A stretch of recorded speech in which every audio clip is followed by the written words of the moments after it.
lahat. Muli ay patuloy po tayo sa pag-aaral ng salita ng Panginoon. At ang ating topic, renew our strength in the Lord. At ito po yung part 2 at ating tinalakay nung nakaraan na kailangan ng bawat isa, di ba, na patuloy na bigyan ng magkaroon ng panibagong kalakasan.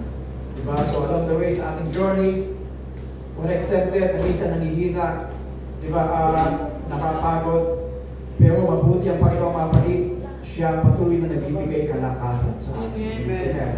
Napahampo natin. So, renew our strength. Isaiah 40 verse 31, but those who wait on the Lord shall renew their strength. They shall mount up with wings like eagles. They shall run and not be weary. They shall walk and not be faint. So ang nais ng Panginoon mga kapatid na tayo po ay bigyan ng panibagong kalakasan at laging symbol di ba, ng renewal strength. Di ba, pag nag-usapan ito sa Isaiah 40:31 na kung paano ang isang agila ay binibigyan ng patuloy na di ba, binibigyan ng panibagong lakas So ito yung tayo mga kapatid. So the eagle is a powerful symbol of strength, renewal, and endurance. The Bible often uses the eagle to illustrate how God renews our strength. His people, just an eagle, goes through renewal process to gain strength. So God desires to renew us spiritually, emotionally, and physically. Di ba, alam mo Panginoon, sa ating journey, bisan nanghihina, hindi lang physical Di ba, emotionally, spiritually, at nais ng Panginoon mga kapatid na bawat araw sa ating paglakas sa Panginoon ay patuloy tayo magbigay, patuloy niya tayo bigyan ng kalakasan. So balikan po natin, gaya ng eagle, yung proseso ng kung paano ang isang eagle ay binibigyan ng bagong lakas ng Panginoon So the eagle's renewal process, so makita po natin mga kapatid na kung paano ang isang agila ay binibigyan ng panibagong kalakasan, di ba? Yung ating tinapit. Tapos una mga kapatid, the shedding the old feathers. So eagles go through a skinning process where old feathers fall off and new ones grow, symbolizing fresh start. Di ba? Ito po yung agila yung kanyang mga pakpak ay ito yung basta nalalagas. Pero pag nalagas yun, may tumutibong bago. Diba? Siguro alam na dahil sa tagal na siya ay pumapagaspas, ginagamit ang kanyang mga bagwis. Minsan kumbaga sa isang gamit, diba? Parang hindi naman siya effective So kaya yung proseso mga kapatid na shedding process ng isang agila, para bigyan siya ng panibagong kalakasan. And breaking the beak and claws.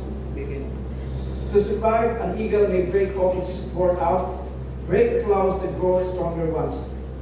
Teaching us the need for personal transformation. Di ba? Kaya isang agila, yung kanyang mga tuka ay di ba? Hindi na yung isang diba, kumbaga sa atin, pag matanda na, medyo yung ngipin ay medyo lumubok na. Pero yung kanyang tuka mga kapatid, pag ito ay naupod, pinapalitan ng bago.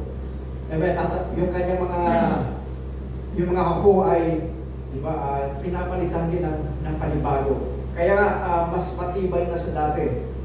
Diba? Kumbaga sa atin, pag medyo ngipin, kailangan mapustiso mo para makagat pa rin. So ito po yung agila. And after na mapagit ng proseso na yun, the next process, the resting and waiting for strength.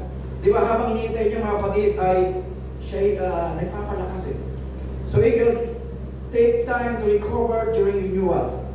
So we must also learn to wait on the Lord for strength. Diba? Kaya nga ang kalakasan po natin ay sa aming Panginoon eh.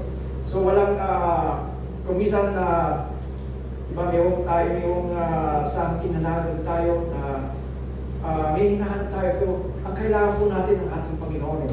So sino magbibigay sa atin ng tunay na kapayapaan, diba, kagalakas sa ating puso at ng panibagong lakas. And after the process, the eagles regains its power and soars higher than before. Kaya nga sa ating mga dito na naman tayo, pag medyo nanhina, susunod ay bibigyan tayo ng panibagong kalakasan. Amen. So sa atin, ito yung the eagles renewal process. So sa atin, yung descending in old elders, symbolizing a fresh starting. Diba? Everyday na mapagod tayo, pero kailangan natin laging magpanibagong lakas. Diba? Minsan may mga pagsubok, pero after nun diba? Kailangan magsimula ulit at magkaroon ng panibagong lakas. So the breaking the big and close, diba? Yung transformation nabali yung kanyang tuka, yung kanyang kuko, pinapalitan ng bago So sa ating mga palit, mayroong teaching us the need of personal transformation. Diba? So tayo po ay isang binago ng Panginoon Diba? Hindi ka na yung dati na konting pagsubok, nagpaypay na.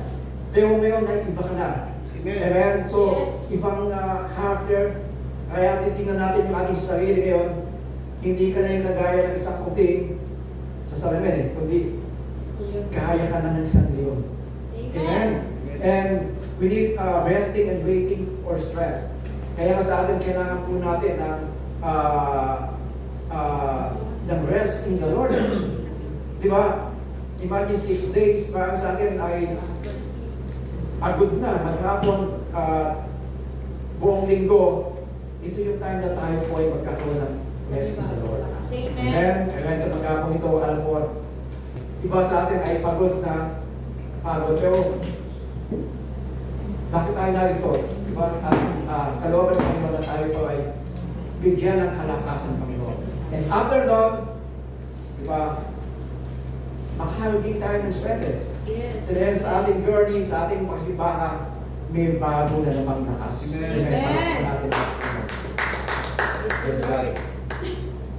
So, renewal strength through God only, diba? Kaya hingi tayo ng lakas ng Panginoon So, renewed in the Word, diba? Yung lakay natin last week. We need the Word of God every day. Amen. Diba na ito yung diba sabi ng Biblia, man shall not live by bread alone, but on every word that proceeded out on the mouth of God. Amen. Kailangan spiritually, diba, pintabi sa inyo ng Word of God. Habang tayo nasa mga gawain, ay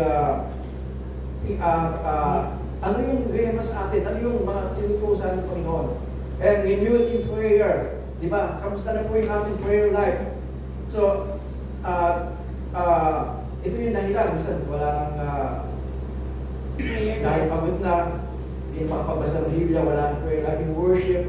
Diba? Kaya napaka-importante na tayo po ay sama-sama nag-worship ang Panginoon. Diba? And then we renewed in the Holy Spirit. Praise God. So kailangan po natin, mga kapatid, sa ating journey, nais ng Panginoon na tayo po ay patuloy na bigyan ng panibagong kalakasan. Okay. Praise God. So to continue, mga kapatid, the benefits of being renewed like eagles. Diba? Ano po yung mga benefits, mga kapatid, na ano yung ating makukuha, diba? Pag tayo po ay nagkaroon muli ng panibagong lakas mula sa Panginoon. So, strength to overcome challenges. Praise God. So, renewed strength enables us to face trials with endurance. Di ba, pag tayo po ay nagkaroon muli ng panibagong lakas, kaya na natin muli harapin ang mga pagsubok na ating hinaharap sa ating buhay. Praise God. Kaya yung ating verse, di ba, sa Isaiah 40:31, Isaiah 40, verse 31, but those who wait on the Lord shall renew their strength. They shall mount up with wings like eagles. They shall run and not be weary, and they shall walk and not faint. Praise God. So, sa ating bakit-baka mga kapatid ay kaya natin harapin yung mga challenges sa ating buhay. Diba? Kasi sa ating sarili, hindi naman natin kaya yan eh. Pero ang Diyos ang nagbibigay sa atin ng kalakasan para harapin ang mga challenges sa ating buhay.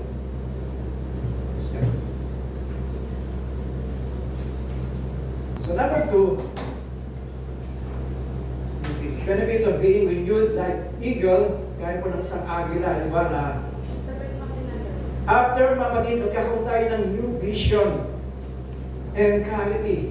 Di ba? Kaya ng isang agila mga kapatid na habang sila po ay nakapag-regain ng kanyang lakas, manunumbalik uli yung kanyang, diba, yung kanyang vision eh. So malayo pa ang isang agila, nakikita niya na kapatid yung baka may mga isda doon na lumalangoy at kung saan sa so mayroong kumbaga magkakaroon siya ng new vision and clarity. So just as eagles have sharp vision, renewal give us divine insight. Diba? Kaya pag minsan pagod tayo, diba, kailangan magpahinga ka lang eh. Diba? Minsan hindi ka na makapag-desisyon kung anong gagawin mo. Diba? Kailangan mo lang muna ay mag-question. After nun, diba, magkakabigyan ka ng kaliwanagan ng Panginoon eh. Amen. Amen? New vision and insight. Diba? Bibigyan ka ng Panginoon ng wisdom eh. Diba? Ano yung mga susunod na gagawin mo? Praise God. Sabi sa Proverbs chapter 29 verse 18, where there is no revelation, or where there is no vision, that people cast off the strength. But happy he who keeps the law. Diba? Kung walang pakitain daw, ang bayan ay sumasama. Ngunit siyang nag-iingat about sana ay maligaya siya. Praise God. So, binibigyan tayo kapatid ng panibagong diba, ng mga vision Panginoon eh. Diba, isa yung focus natin, nawawala. Kaya ng isang nila yung nag-regain niya yung diba, yung kanyang vision eh. So, minsan mga kapatid, natatawa natin ang medyo malabo. Diba? Lord, bakit nangyayari yung mga bagay na yun? Praise God. Pero kapag tayo mga kapatid ay nagkaroon na ng bagong kalakasan sa Panginoon, di ba? Mas malinaw na yung kaisipan mo eh. Di ba? Kaya nga ang susi mga kapatid sa lahat ng bagay ay ipagkatiwala natin sa ating Panginoon. Amen. Amen. Palakpakan po natin. Proverbs chapter 3 verse 6, but trust in the Lord with all your heart, and lean not unto your own understanding. In all your ways acknowledge Him, and He shall direct thy path. Diba? So yung vision ng kapatid, diba, na bibigyan tayo ng Panginoon eh, ng mga bagay na kung anong gagawin natin. Praise God.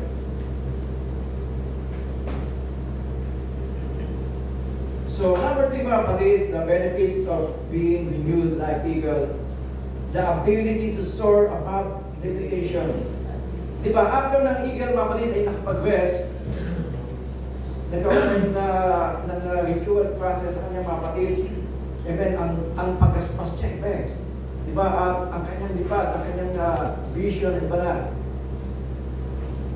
So God empowers us to rise up above obstacle. Diba, na makita natin mga kapatid, we can soar like eagles na kaya na natin pumagaspas. Ano bang minsan may mga bagay na tila mahirap, tila imposible, sa ating Diyos walang imposible. Amen. Amen. Amen. Lord, paano na ito? Pero nakita po natin na kung paano ang Diyos ay kumilos. Philippians chapter 4 verse 13, I can do all things through Christ who strengthened me. Amen. At lahat ng mga bagay na magawa ko doon sa kanyang nagbibigay na nakasa.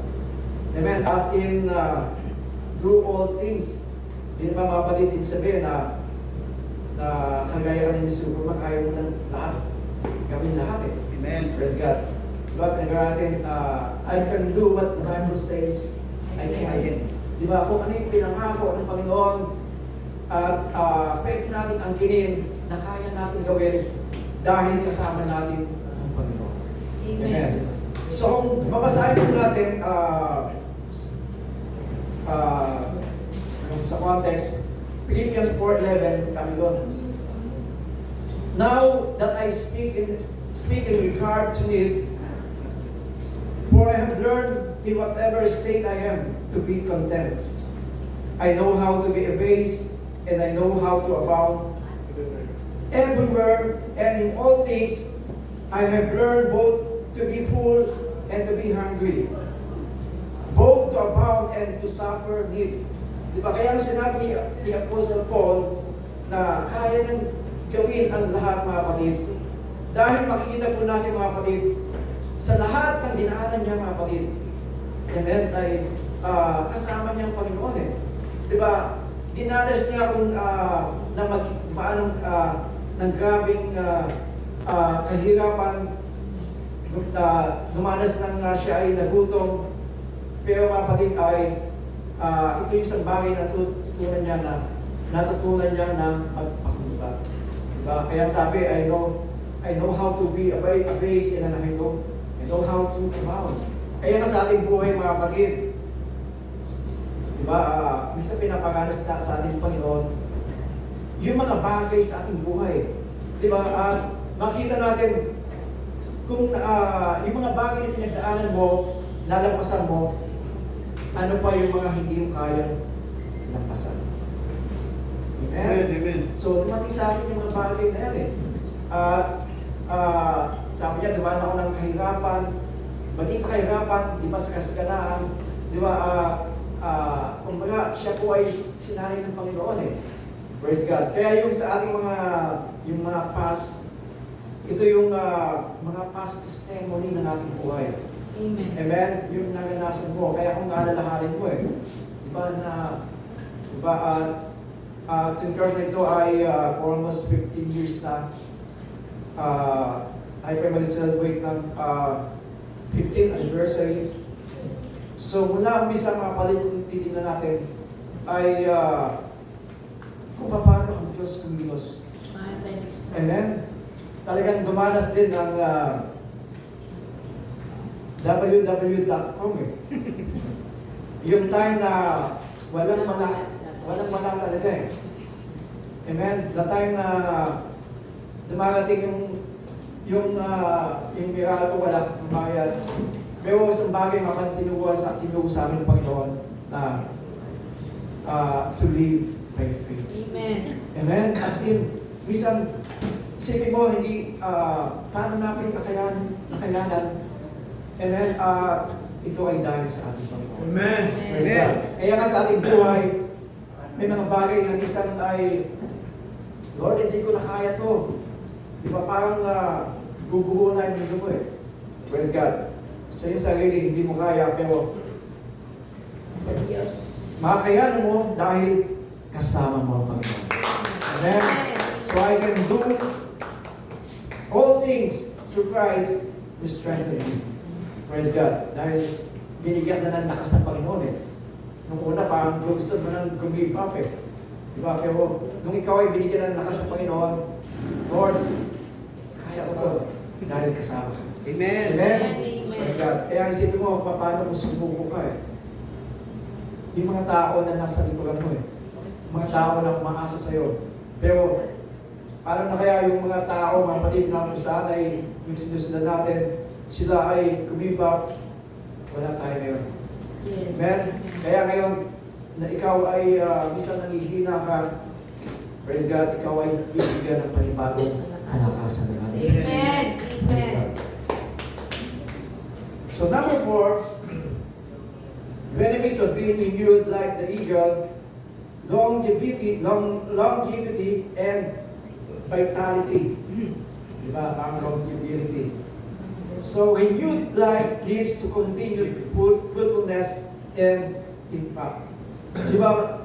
dahil ang Diyos mo kapatid ay patuloy na binibigyan tayo ng palakasan, di ba? Maski ang mahabang buhay, di ba? Pangako ng Diyos, hindi lang mahabang buhay mga kapatid, kundi amen, nandun yung Sige na. di ba, yung katatagan natin. Di ba? Tayo po mga kapatid ay kagaya sa puno na nakanim sa tabi ng ng ilog eh. Di ba? Sa panahonan at ikapanahon ay nagbabago. Ay hindi ay namumunga.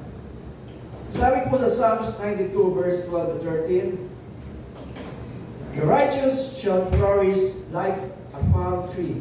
He shall grow like a cedar in Lebanon. Those who are planted in the house of the Lord shall flourish in the courts of our God. Sa ating mga kapatid, ito yung kagaya ng isang tao na patuloy na nananatili sa presensya ng Panginoon. Verse 14, they shall still Bear fruits. bear fruit in old age. They shall be fresh and flourishing. Flourish. Praise God. Wala sa version sa Tagalog, sabi doon.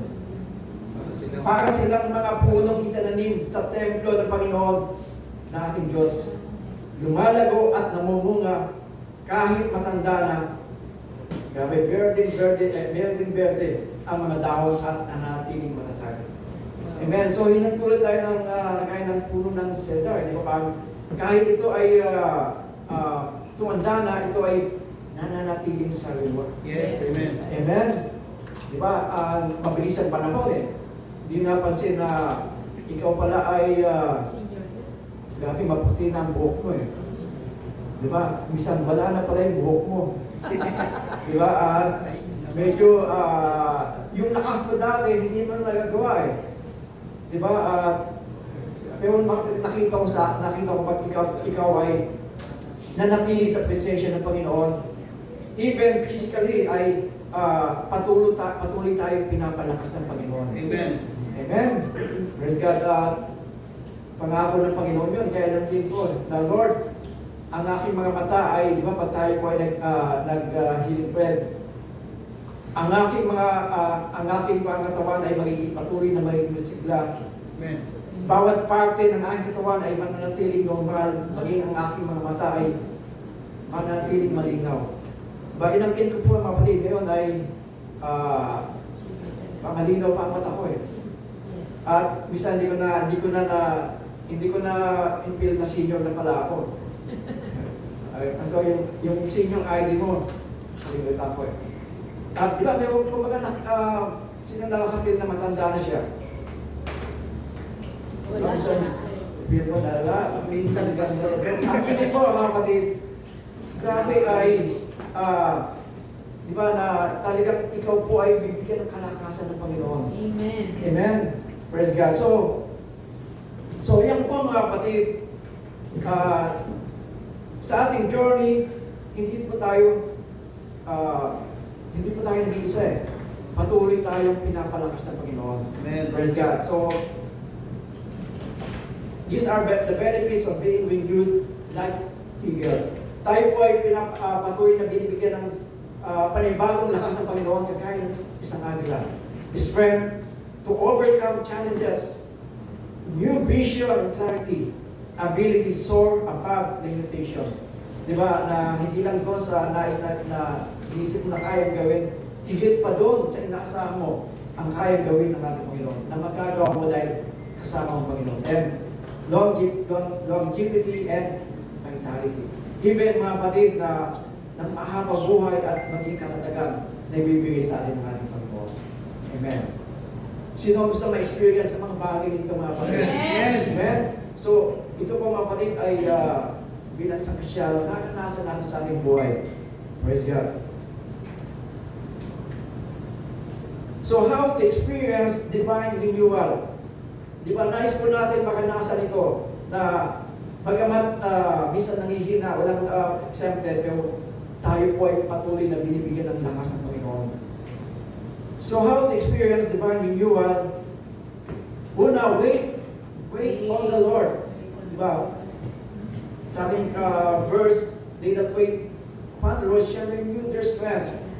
So waiting on God brings supernatural renewal and strength. Diba? Kaya pag natutunan natin na tayo po ay maghintay lang sa ating Panginoon, diba, ay tayo po ay binibigyan ng kalakasan ng Panginoon. The supernatural strength. Praise God. Kaya nga ang while waiting, you enjoy the presence of God. Amen. Kaya mo na, may pagkakataon na sabi ng Panginoon, wait lang. Diba? Hinahanda ka ng Panginoon eh. Yes. Amen. At while waiting, you regain strength. Diba? At kaya nga ito yung napakaganda mga kapatid. They that wait upon the Lord shall renew their strength. So waiting on God brings supernatural renewal strength. Na isang tao na marunong maghintay sa Panginoon, siya po ay laging pinapalakas ng ating Panginoon. Praise God. So number 2, how to experience divine renewal, stay in God's presence. Manatili ka lang. Refreshing comes from spending time with the Lord. Praise God. So kailangan po mga kapatid na tayo ay parating manatili sa presensya ng Panginoon.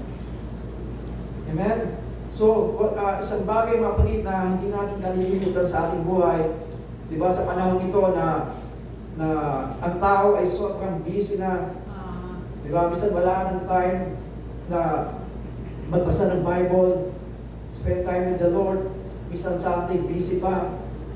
Amen? Pero, naranasan po natin yung panibagong kalakasan ng Panginoon. Di ba, pag tayo po mga kapatid ay nanatili sa kanyang presensya. Praise God. Acts chapter 3 verse 19. Repent then and turn to God, so that your sins may be wiped out, that times of refreshing may come from the Lord. Praise God. So, kung tayo po ay lalapit sa presensya ng Panginoon, yung time of refreshing, amen, ay mananasan natin. Kaya ang Panginoon po ay nag-aanyaya. Di ba?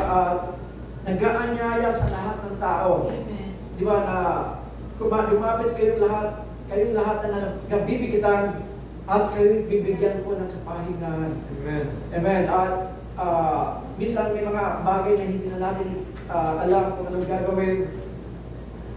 Kasi may kulang eh. Kapag si Kristo ay wala sa ating buhay, Kulang. may kulang eh. Amen. Yes. Amen. At siya lang po ang magbibigay sa atin ng panibagong pag-asa sa atin. Panibagong kalakasan.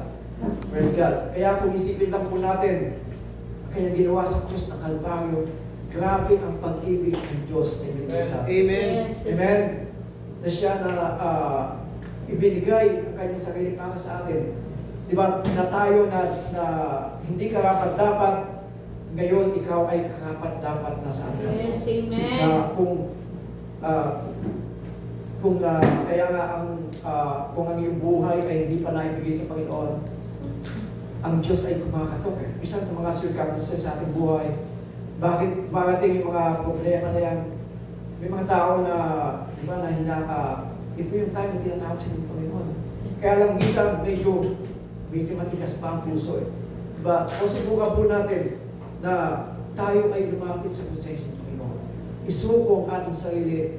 Diba? At magsisi, tanggapin natin siya sa ating bilang Diyos. Tanggapin natin siya bilang ating Diyos sa sarili pagligtas. Amen. At tatanggapin natin yung isang regalo na inalok niya para sa lahat. Amen. Amen. Napaka-importante na yung ating buhay nito maibigay natin sa atin. Yes. Amen. Bible says that what profit a man if he gains the whole world and suffer the loss of his soul. Napaka-importante ng kahit sa isa nating kaluluwa, di ba, na maihandog, di ba, maibigay sa Panginoon. Praise God. Kaya nga, bilang isang anak ng Diyos, manatili ka lang. Amen. So, kailangan manatili tayo sa kanyang presensya para maranasan natin yung divine renewal of God. Kahit na tayo pa'y dumaranas ng mga bagay na yan, mahirap na bagay sa ating buhay, tayo po ay maranasan natin yung na nandiyan palagi ang Diyos eh, na hindi siya kailangan ipapaya sa atin. Praise God. Palakpakan po natin. Number 3, maintain a life of thanksgiving. Diba? Yung a heart of gratitude. Gratitude gives us represses, express and focus on God's goodness. Diba? Pag nakita mo yung mga bagay na yung mga maliit na sa iyong buhay, grabe ang napakabuti pala ng Diyos. Yes. Diba? Minsan isip mo na ang dami mong kailangan sa buhay. Pero kung sa isip mo, grabe, ikaw pala ay pinagpala, lubos na pinagpala ng ating Panginoon. Yes. So lahat ng bagay ay pasalamatan natin sa ating Panginoon. Di ba? At una sa lahat na yung kanyang pag-ibig na bigay sa atin. Ikaw ay tinawag ng Diyos. Di ba? Ngayon ay tumanggap ka ng biyaya ng Panginoon. Yes. Praise God. So, grateful eh. We should have a grateful heart. Pag-agising pa na sa umaga ng ikaw ay nagising pa, di ba, na pinuri mo Panginoon. Praise God. Kaya sa umaga, mapalit na ako'y na bumagon. God, Lord, thank you. Naalala ko na time na isang araw ay grabe, hindi mo maitaas yung aking kamay. At yung aking hindi na ako makabangon eh. Di ba, yung time na ako ay nakaranas ng mind stroke. Pero grabe, nakita ko ang kabutihan ng ating Panginoon. Amen. Amen. Siya yung nagbigay ng kalakasan. Inangkin ko, at inangkin ko, nasa kanyang mga latay tayo ay nagsigaling na. Amen. Di ba? At itong buhay nito na ibinigay natin sa kanya ay grabe, regalo.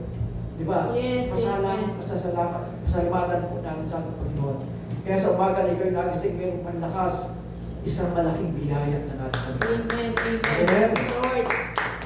Sabi ni Apostle Paul sa Philippians chapter 3 verse 13, Brethren, I do not count myself to have apprehended, but one thing I do, forgetting those which are behind and reaching forward to those things which are ahead. Amen. I press toward the goal for the prize of the upward call of God in Christ. Amen. So, pang-apat mga kapatid, pang-apat ay let go of the past. Amen. So, to experience divine renewal, we should let go of the past. Renewal requires releasing old burdens and pressing forward. Di ba? So, pag naka-regain ng lakas yung isang agila, di ba, grabe yung lakas na grabe na nasa niya. So, hindi niya na inisip yung mga past na siya ay nahihirapan, di ba, napagod. So, sa atin din po mga kapatid, we need to